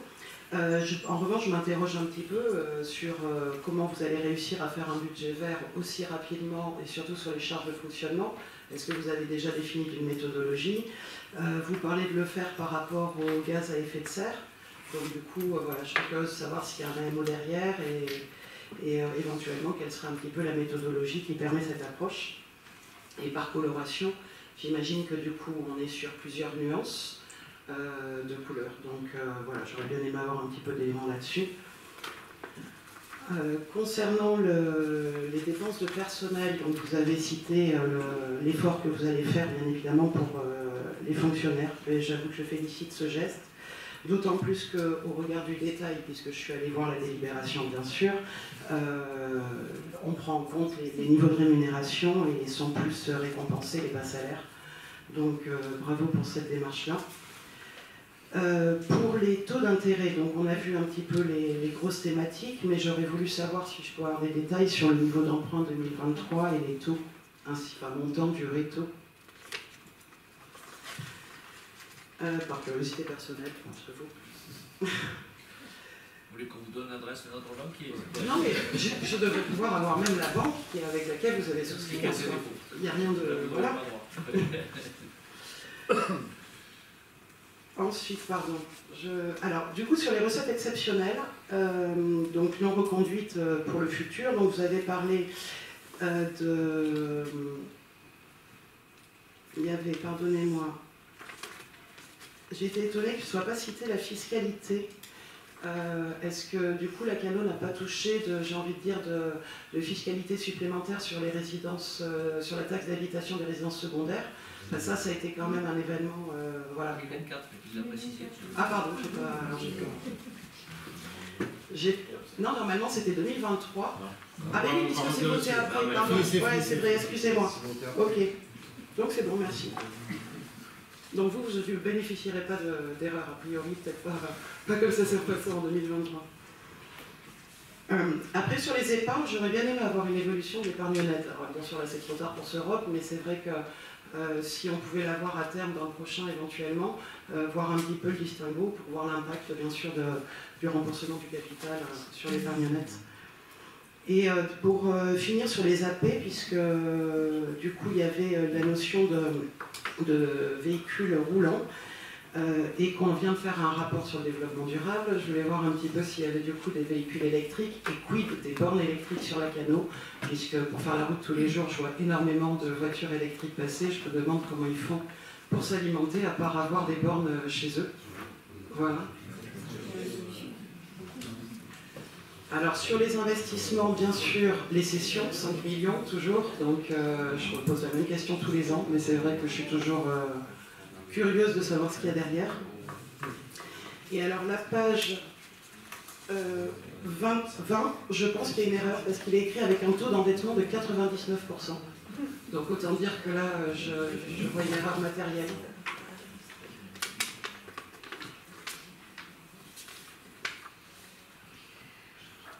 Et c'est tout pour mes questions. Je vous remercie. Merci. Merci Madame Leblanc. Monsieur Massy.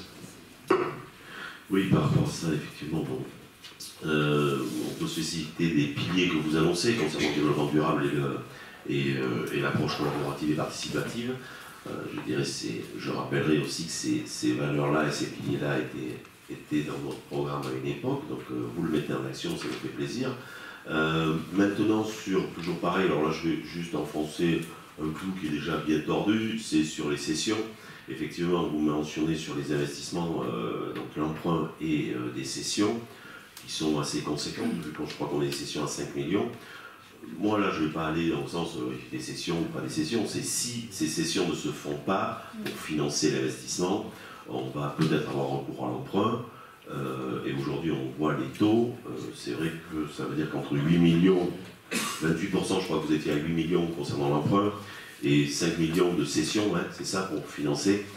Donc si par cas, dans ces 5 millions, tout ne se faisait pas, ça veut dire qu'on irait encore à l'emprunt avec un coût assez important. Donc est-ce que vous avez un plan B concernant des cessions qui pourraient ne pas se faire, ou alors encore se différer par rapport à des projets qui n'aboutissent pas du fait de réglementations diverses et variées? Voilà. Après, sur le reste, j'ai pas grand-chose à dire. Vous êtes dans vos objectifs que vous conservez. D'autres commentaires? Je vous remercie. Adrien, alors je voulais dire que le budget vert n'est pas le budget pour les verts. Non, bien sûr, ça on avait Bien compris. Merci donc pour ces questions. Alors effectivement, élément de réponse. Alors, sur le budget vert, puisqu'on en parle, alors oui, c'est un peu une gageure hein, d'être prêt pour le budget. Je peux vous assurer qu'en interne, tout le monde a beaucoup travaillé à ça, parce que évidemment, en plus, ça concerne tous les services, hein, donc tout le monde a été mis à rude épreuve. Alors, on s'est fait aider, hein, clairement. On est allé chercher des compétences, en l'occurrence un cabinet spécialisé girondin, qui est très compétent. C'est le fruit d'une rencontre dans le cadre d'une formation avec l'association des maires de Gironde qui nous a permis de rencontrer ce cabinet et qui, voilà, normalement c'est son axe de travail, la mise en place des budgets verts. Sur la méthodologie, c'est l'I4CE qui est choisi. Il y a plusieurs méthodologies, hein, alors j'en reparlerai au budget, je rentrerai plus en détail. Pourquoi l'I4CE? C'est parce que c'est probablement ce qui va être un peu la méthodologie référence au niveau de l'État et dans sa dimension obligatoire, qui sera, comme vous l'avez fait remarquer, qui ne concernera pas toutes les collectivités, qui sera beaucoup plus limitée que ce que nous on s'astreint.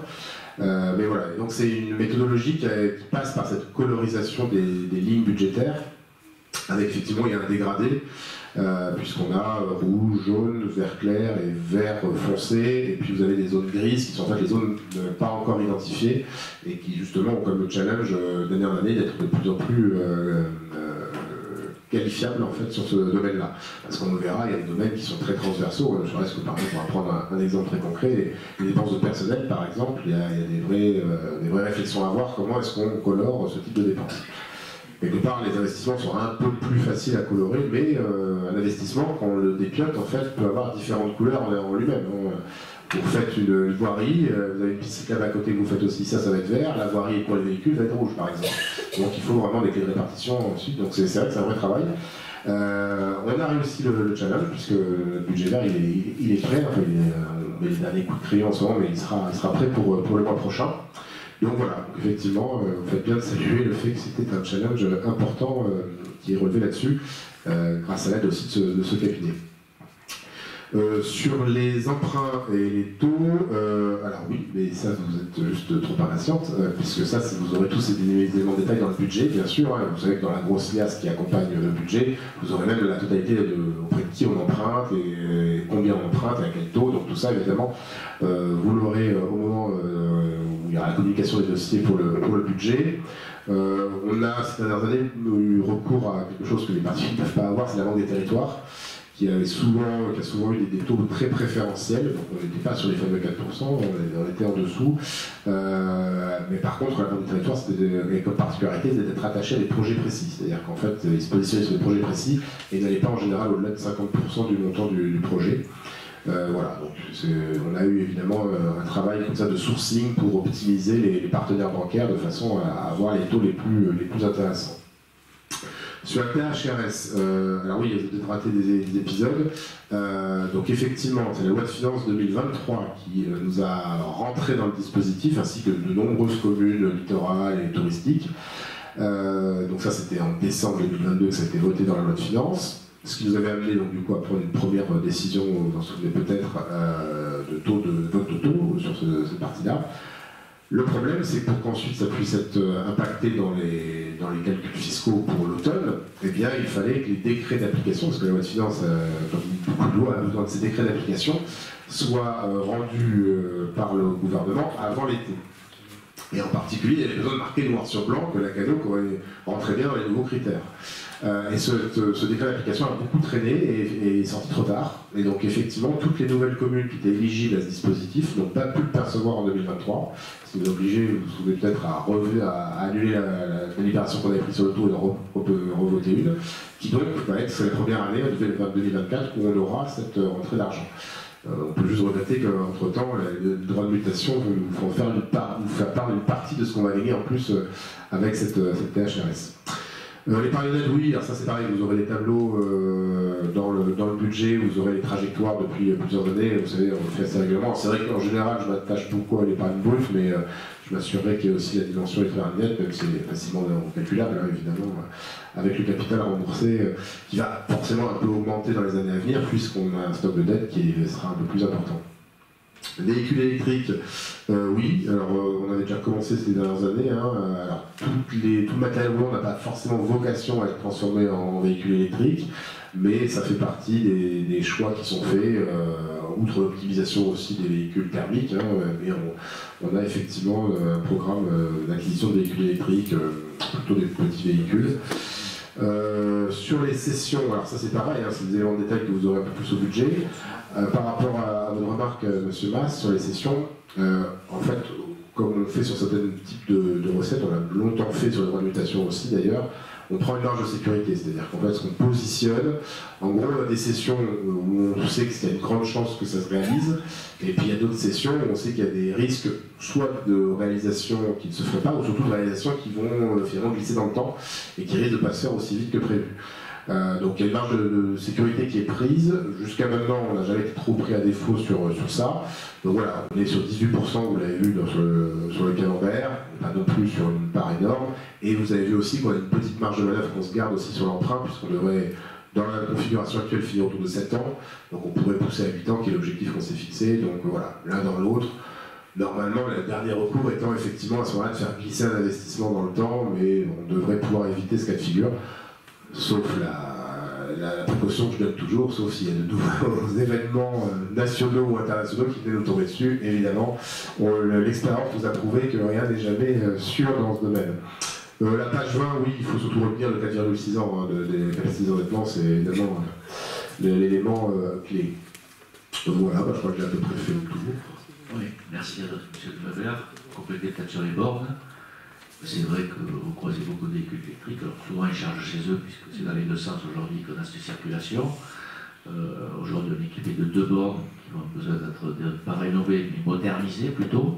Une autre, deux entrées de 7 kW vont être positionnées au lac sur le parking. Et on a travaillé sur cet emplacement avec une entreprise qui pourrait, dans l'année, nous équiper, mais bon, on reste toujours très prudent. Moi, je ne souhaite pas annoncer de date. C'est plutôt une bonne chose, puisque le prix est bloqué pour intervenir assez vite et permettre aux véhicules. Il faut savoir que là, c'est en ce moment, et depuis 6 mois, c'est un véhicule sur 4 qui est électrique ou hybride.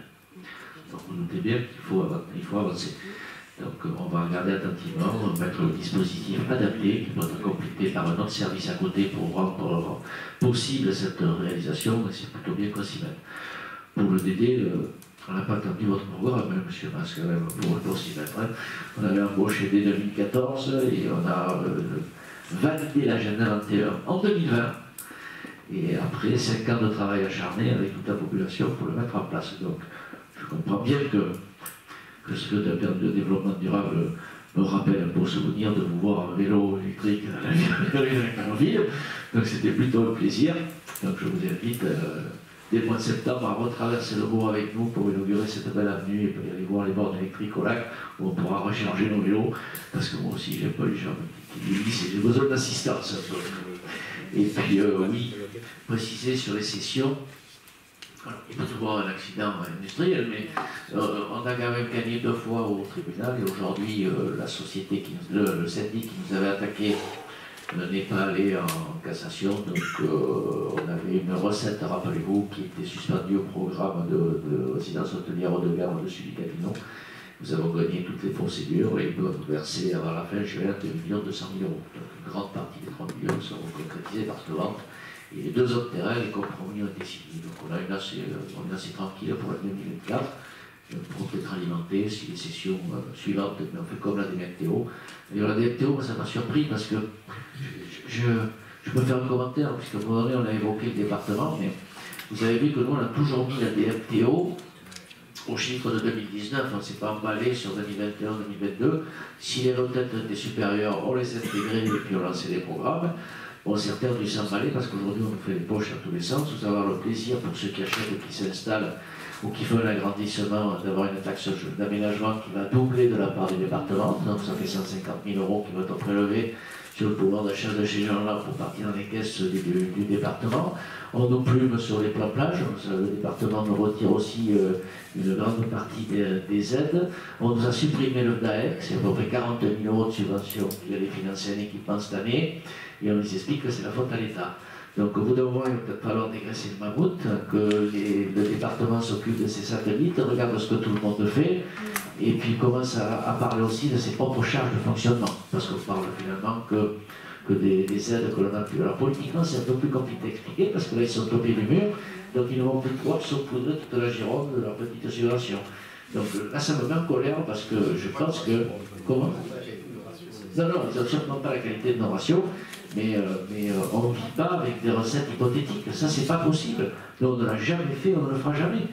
C'est bien, ça se passe bien, mais on les rajoute, mais on ne prend pas des hypothèses hautes comme il a pu se faire en 2021, en 2022. Il faut savoir que le département, quand nous, on perçoit 1,2% de DMTO, c'est-à-dire que les droits d'habitation, eux, ils prennent 4,5%. C'est-à-dire que tous les ans, on les a abondés de 5 millions d'euros de DMTO dans les caisses du département. C'est vrai que ça chute de 30% aujourd'hui. Mais nous, si on avait fait pareil, ben, il nous manquerait 500 000 euros sur le budget 2023. Donc on n'a jamais fait ça, et heureusement qu'on ne l'a pas fait. Aujourd'hui, ben, on vient pleurer, aucune force sur le budget de fonctionnement du département, hein, on ne parle pas de ça. Par contre, on est en train de tuer toutes les subventions aux communes, et en particulier les petites qui vont laisser... Ah ben, ça va être terrible, ça va être terrible. Oui. Et on dit, ben, c'est la faute à l'État. Bon, super. Je suis désolé, mais on est en Gironde, on est plutôt un département dynamique, on devait plutôt créer des recettes que des dépenses. Voilà. C'était mon coup de gueule de la soirée, on peut passer au point suivant. Débat d'orientation budgétaire, on vote contre. Là, oui, alors, ici on le vote, alors je vais vous dire, ici on le vote, la commune on le vote. Ici on ne vote pas, on prend acte qu'on a débattu, à l'office du tourisme on le vote. Enfin, bon, je m'adapte. Pour l'instant, le contrôle de l'égalité ne nous a rien dit, peut-être que jour, parce qu'on leur a posé la question. On attend la réponse. Bon, c'est un peu compliqué. Le législateur n'a pas dû légiférer sur le fait qu'on doit voter ou prendre acte du... On verra. Alors, adhésion de la Fédération des centres sociaux de Gironde, Madame Marza, mais Madame Marza est au soleil. Donc je vais... Ah non, mais la pauvre, elle mérite bien 4 jours de vacances, elle est partie 4 jours, elle a le droit de partir. Donc c'est une adhésion à la Fédération. Peut-être que Jackie, tu veux t'en occuper, adhérer à la Fédération des centres sociaux de la Gironde pour une cotisation annuelle de 200 €. C'est ce qui nous permet d'être éligible. C'est Corinne qui l'a présenté. Ah, je suis désolé, mais je vois Madame Prune Marza sur la délibération. D'accord, très bien, mais je suis très heureux que tu me laisses un peu de souffle pour le buffet. Madame Frisch. Bonsoir. Non, c'était effectivement Prune, mais comme elle n'est pas là, on m'a demandé de présenter la délibération à sa place. Tout simplement. Donc l'adhésion à la Fédération des centres sociaux de la Gironde, cela permet effectivement de bénéficier à la SORGA, donc à l'EVS, suite au renouvellement d'agrément, d'un réseau de formation, et pour les bénévoles et éventuellement d'animation. Donc pour la cotisation, elle s'élève à 200 € par an. Voilà. Si tu as quelque chose à rajouter, Non. D'accord. Les commentaires, les votes contre, les abstentions. Je vous remercie. Madame Price, vous poursuivez avec la modification du tableau des emplois permanents. C'est plutôt? Eh bien, qu'est-ce que c'est? Moi, j'ai Madame Price. Ah non, pardon. Mise à disposition d'un agent municipal auprès du CIVU. Et quel agent? Bonsoir à tous. Donc, c'est une délibération qu'on prend tous les ans. Donc il s'agit de la mise à disposition d'un agent municipal pour le fonctionnement de la surveillance des plages. Effectivement, depuis le début de son existence, le CIVU s'appuie sur les compétences d'un agent administratif de la commune de son président. Donc depuis quelques années, c'est un agent ici, donc c'est Jennifer qui s'occupe de ça et que je tiens à remercier et à féliciter parce qu'elle s'est bien impliquée et puis elle y passe beaucoup de temps et de plus en plus de temps. Donc son rôle, c'est surtout la gestion des tâches administratives et la gestion des dossiers de candidature des sauveteurs pour la saison à venir. Voilà, donc cet agent est mis à disposition à titre onéreux pour CIVU et donc vous êtes invité à délibérer pour autoriser le maire à signer la convention de mise à disposition de Jennifer auprès du CIVU pour une totalité de 250 heures annuelles. Merci M. Castan. Alors même si je préside le syndicat, c'est vous que je veux remercier parce que votre implication et la connaissance, puisqu'Hervé est aussi un ancien sauveteur nautique, c'est pas toujours simple parce qu'il y a beaucoup de choses à coordonner. On peut se féliciter quand même qu'en Gironde, au moins pour cette année, on aura la possibilité de compenser, s'il ne se vient pas, puisqu'on n'a toujours pas la réponse, la venue des CRS sur les pages, puisqu'on a dépassé quand même largement le nombre de candidats pour le nombre de postes. Pas vrai ? 347 Bon, c'est parfait. Donc on aura aussi à peu près un turnover de 20% entre les anciens et les nouveaux, donc on va passer la saison, parce qu'on a besoin de 300 sauveteurs aquatiques en Gironde, puisqu'on pilote aujourd'hui. Ceux qui n'étaient pas avec nous sont venus nous rejoindre, ça prouve la qualité du travail de Jennifer et de Hervé Cazenave et la mobilisation du président aussi auprès des instances. Et Guillaume Couny, bien sûr, on avait déjà délibéré une fois, on s'était aussi vu. Donc Guillaume Couny, qui est notre représentant CDC au sein du syndicat, c'est un syndicat qui fonctionne plutôt bien, auquel parfois il faut poser un petit coup de gueule pour que toutes les communes se remobilisent, parce qu'ils ont tendance à dire mais la Cano ça marche plus très bien. Non mais c'est pas comme ça que ça marche, il y a aussi un gros volet juridique sur le sujet, en particulier sur la sécurisation des plages et ce côté justement juridique. Donc il faut que tout le monde soit impliqué, on ne va pas porter à bout de bras, parce que figurez-vous que seul on aurait l'attractivité nécessaire pour recruter les sauveteurs de la Cano. Il y a une solidarité qui s'exerce, on fait le boulot, c'est un très très gros travail, mais il faut que les élus et leurs agents s'impliquent. Donc c'est ce que parfois quand ça calme un peu, on remet tout le monde au garde à vous et puis c'est reparti. Y a-t-il des commentaires sur cette délibération, des votes contre, des abstentions? Je vous remercie. Madame Frisch, c'est à vous alors. Modification du tableau des emplois permanents.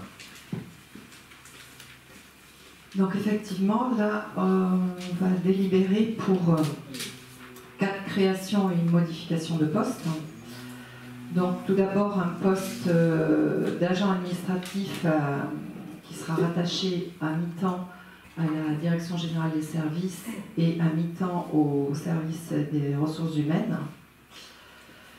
On a une modification de poste d'un agent, en fait, suite à une demande de reclassement. On a dû modifier sa fiche de poste. Donc cette personne était rattachée à la régie voirie, fête et manifestation, à temps complet. Elle est partie donc sur 2 directions, à la DSEJS et à la DST. Du coup, le service technique s'est retrouvé avec un agent au moins à la voirie et fête et manifestation, d'où le poste qui est créé en suivant, on va être obligé de créer. Ensuite, on a un autre poste, donc un 3e poste, une 3e création de poste pour un agent administratif au sein de la sous-direction de la culture et de l'associative, qui est un temps non complet, qui est un temps à 80%, pour aider actuellement le responsable de cette direction. Et puis le dernier poste est un emploi de graphiste au sein de la direction de la communication, suite à un changement aussi, puisqu'il y avait des prestataires externes. Oui, donc on revient sur en interne, et ça avait été également un souhait de la part des agents de ce service. Donc voilà, donc vous êtes amenés à délibérer sur ces 4 créations et cette modification, à savoir que bien sûr cette délibération, comme celle de mon collègue sur CIVU, ont été présentées au comité social territorial et elles ont eu un avis favorable à l'unanimité. Voilà. Des 2 collèges, donc des représentants du personnel et des élus. Voilà, monsieur le maire. Merci Madame Fritsch, merci aussi pour votre implication, à tous ceux qui participent aussi aux rencontres lors des recrutements. On a pas mal quand même de choses qui ont été faites ces derniers mois. Préciser, parce que je reçois parfois des petits SMS personnels qui m'interpellent sur le fait que vous devez favoriser tel ou un tel sur les recrutements. Je le dis toujours et je le répète, et je ne l'ai jamais signalé en séance du conseil municipal. D'abord, j'assiste rarement aux séances de recrutement, alors pour que ça me concerne directement dans mon travail au quotidien, mais je vous laisse faire. Après, bien sûr, on me fait des propositions, je décide, mais qu'à niveau de compétences égales, là oui, on peut embaucher un canoë. À niveau de compétences égales. Vous avez bien compris. On répond à des emplois sur des fiches de poste, et nous, on a un besoin bien précis. Alors, je me fais parfois tirer l'oreille ou engueuler, en me disant, ouais, quand même, non. On a des candidats qui ont intégré la collectivité, mais à un niveau de compétences égal. Ça soit bien clair dans toutes les têtes. Et je le répète encore aujourd'hui. Voilà. Merci à tous pour cette application, parce que le volet RH, c'est pas facile. C'est pas simple. Des commentaires? Des votes contre? Des abstentions? Merci. Nous poursuivons avec la Délibération suivante, qui est la mise en œuvre de la prime au pouvoir d'achat. Donc effectivement, comme mon collègue Adrien de Béver en a parlé lors de la présentation du ROB, la collectivité a choisi de faire une prime du pouvoir d'achat. On n'en avait pas l'obligation, contrairement aux autres fonctions publiques, hein, que ce soit au niveau de l'État ou de l'hospitalier. Donc c'est un choix. On l'a proposé donc, aux représentants du personnel qui ont bien sûr été ravis et nous ont remerciés. Et je remercie également en même temps mes collègues, hein, que ce soit Jacqueline Hoffman ou Cyril Camus qui assistent aux séances du CSP. Car on a un vrai moment d'échange avec les représentants du personnel. C'est un vrai moment où tout le monde peut s'exprimer. Ça se passe bien et on écoute les propositions de chacun, également Cyril avec son expertise professionnelle. Et donc les représentants étaient ravis de cette prise de position de part des élus. Voilà. C'est un débat entre nous, il faut le dire aussi. Hein. Aussi. On a discuté largement, parce qu'au bout d'un moment, et j'en suis très fier et aussi sûrement, c'est qu'on n'attend plus à droite à gauche un peu de communaux. Je ne dis pas que tout est parfait. On a encore beaucoup de choses à améliorer. D'ailleurs, des choses vont être mises en place prochainement pour améliorer encore la situation, parce qu'il y a des choses qui ne nous convenaient pas, mais je crois que nous avons bien compris que c'était aussi gagnant-gagnant, que si cette prime elle était accordée, elle n'était pas accordée aujourd'hui pour leur faire plaisir, elle était là pour récompenser leur travail et aussi prendre en compte le fait que l'inflation les avait pénalisés sur cette année-là. Donc aujourd'hui, on a des agents sur qui on peut compter. Moi, je le vois, à chaque fois qu'il y a des crises, tout le monde se mobilise, tout le monde est là. Et je crois que c'est ça qu'il faut récompenser aujourd'hui, tout en maintenant une certaine rigueur. Et comme je le dis toujours, j'ai un haut niveau d'exigence. On essaiera de le maintenir pour avoir de meilleurs avis de service public. Donc je crois qu'au-delà de la prime, je pense que s'il l'a aujourd'hui, c'est qu'il la mérite. Voilà. Y a-t-il des commentaires ou des explications à donner? Des votes contre? Des abstentions? Je vous remercie. Libération numéro 13, donc là au centre de gestion de la fonction publique. Nous repartons avec Madame Fritsch. Donc avec l'entrée en vigueur de l'ordonnance de 2021-1574 du 24 novembre 2021, les employeurs territoriaux sont tenus à une obligation de participation financière pour la complémentaire prévoyance à compter du 1er janvier 2025. Et pour la complémentaire santé, ça sera à compter du 1er janvier 2026. À ce titre, la commune donne mandat au centre de gestion de la fonction publique territoriale de Gironde pour le lancement d'une consultation pour la passation d'une convention de participation dans le domaine de la protection sociale complémentaire. Donc c'est un processus de consultation qui est commun aux employeurs territoriaux du département afin de mutualiser les risques à couvrir et rechercher des tarifs compétitifs au bénéfice des agents. Donc voilà, du coup on est amené à délibérer pour donner le mandat au centre de gestion pour une consultation. À l'heure actuelle, on n'a pas beaucoup d'informations et on ne connaît pas non plus la participation, à combien s'élèvera la participation. Donc ça sera, je suis désolée Adrien, mais ça sera une surprise. Voilà. Merci beaucoup, Madame Fritsch. Y a-t-il des commentaires ou des questions? Des votes contre? Des abstentions? Avant de clôturer cette séance, je souhaitais vous remercier d'une séance qui amène des questions et des réponses. Je crois que dans le cadre de ce débat, nous devons progresser encore et nous devons répondre aux obligations de chacun. Nous avons tous été élus il y a 4 ans et dans la séance du conseil municipal, nous répondrons bien sûr à toutes vos demandes. Il faut que le débat puisse nous faire progresser. Soyez aussi tous force de proposition. Je vous remercie pour la tenue et la sérénité de cette séance. Je remercie le nombreux public qui est venu assister. Comme de tradition, normalement, le conseil municipal délégué fait le champagne, donc on ne l'a pas prévu. On va boire un petit verre de rouge pour arroser l'arrivée de Maxime en tant que conseiller municipal délégué. Allez, bonne soirée à tous.